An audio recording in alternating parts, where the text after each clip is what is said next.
आमिर साहब, ये हो क्या रहा है? दुरानी साहब की एक मुलाकात होती है शहबाज शरीफ साहब से, हुकूमत हैरान, मरियम नवाज भी हैरान, फिर ख्वाजा आसिफ साहब गिरफ्तार हो गए, सेनेट इलेक्शन में हिस्सा लेने का ऐलान आज बिलावल भुट्टो जरदारी ने कर दिया। हुकूमत क्या सेफ है या मामला कुछ और पकड़ा है? देखें, जो ख्वाजा आसिफ साहब की जो गिरफ्तारी हुई है ना, इसमें आपको आपके तमाम सवालों का जवाब मिल जाएगा, बशर्ते कि आप बहुत गौर से इसका एनालिसिस करें। क्योंकि थोड़े दिन पहले जो मोहम्मद अली दुरानी साहब की जो मुलाकात हुई थी, तो उस पर बहुत से लोग ये सवाल कर रहे थे कि नून लीग को भी इस मुलाकात का नहीं था पता, हुकूमत भी कह रही है कि हमें भी इस मुलाकात का नहीं पता, हमने इस मुलाकात का एहतमाम नहीं किया, तो ये मुलाकात किसने करवाई? तो आपके प्रोग्राम में जब फवाद चौधरी साहब जो है उन्होंने ये कहा कि जी हुकूमत ने मुलाकात नहीं करवाई, तो उसका क्लिप था जो वो ट्वीट किसी ने किया, तो उस पर ख्वाजा साहब ने लिखा, जवाब दिया कि ये मुलाकात मालिकों ने करवाई। ये कल उन्होंने ये ट्वीट की थी जी। तो इसका मतलब ये है कि ख्वाजा साहब जो है वो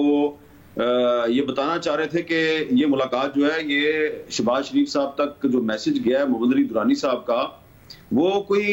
सियासी हुकूमत की तरफ से कोई मैसेज नहीं गया, किसी और तरफ से गया। अब ये बात मैं आपको इसलिए बता रहा हूँ कि ख्वाजा साहब ने ये बात मेरे साथ भी की थी कि उनको भी कहा जा रहा है, उनके और भी साथियों से कहा जा रहा है जी कि हमें गलती का एहसास हो गया और शहबाज शरीफ साहब जो है वो उनके गिरफ्तार होने के बाद हालात बड़े खराब हो गए हैं, पीडीएम और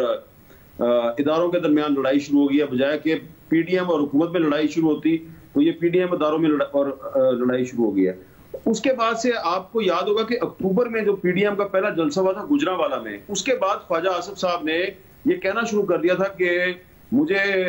गिरफ्तार करने के लिए या मेरे साथ कोई बुरा सलूक करने के लिए हुक्म दे दिया गया। तो उसकी उस्मान डार साहब ने तरदीद की थी, बल्कि उन्होंने कहा था ख्वाजा आसिफ बड़ा झूठा आदमी है, इसमें 62-63 लगनी चाहिए, ये झूठ बोल रहा है, इसके साथ कुछ भी नहीं होगा। तो आज तो ख्वाजा साहब गिरफ्तार हो गए। तो ये जो ख्वाजा साहब की गिरफ्तारी है ना, इस गिरफ्तारी से मैं समझता हूँ कि हुकूमत के वो तमाम गुजरा जो ये कह रहे हैं जनाब कि पीडीएम टूट गई और पीपल्स पार्टी की वो बल्ले बल्ले कर रहे हैं और बड़े खुशी का इजहार कर रहे हैं, लेकिन ये जो गिरफ्तारी है ना, ये उनके खौफ की एक गमाजी कर रही है कि कहीं ना कहीं से वो बड़े परेशान हैं। और ख्वाजा आसिफ जो है उसकी गिरफ्तारी इसलिए बड़ी इंपॉर्टेंट है, बड़ी सिग्निफिकेंट है कि ख्वाजा साहब जो है ये वो आदमी थे जिन्होंने जो आर्मी चीफ की दोबारा तकर्री हुई थी, जो एक्सटेंशन जिसको हम कहते हैं,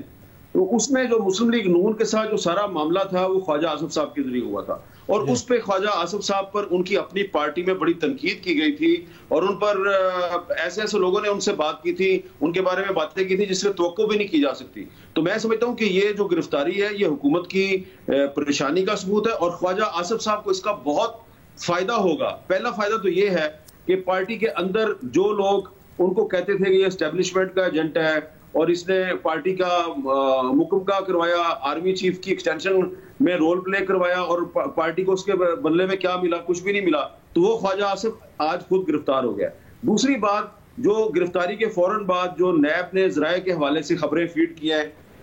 कुछ मखसूस टीवी चैनल्स को, और वो बता रहे हैं जी ख्वाजा आसिफ की ये भी जायदाद है, ये भी जायदाद है, वो सारी वो जायदादें बताई जा रही हैं जो ख्वाजा आसिफ साहब ने खुद अपने जो एसेट्स हैं उसको खुद डिक्लेयर की हुई है। और आप देख लीजिएगा पहले भी 1999 में भी जब मुशर्रफ की हुकूमत आई थी तो यही एसेट्स बियॉन्ड मींस का केस जो है वो उन पे नैब ने बनाया था और ख्वाजा साहब जो है वो सुरखरू होकर निकले थे। अब इस पर तो अभी वो आज गिरफ्तार हो गए हैं। आप देखेंगे कि जब वो वापस आएंगे विक्ट्री का निशान बनाते हुए आपके प्रोग्राम में आके वो आपके सवालों का जवाब देंगे।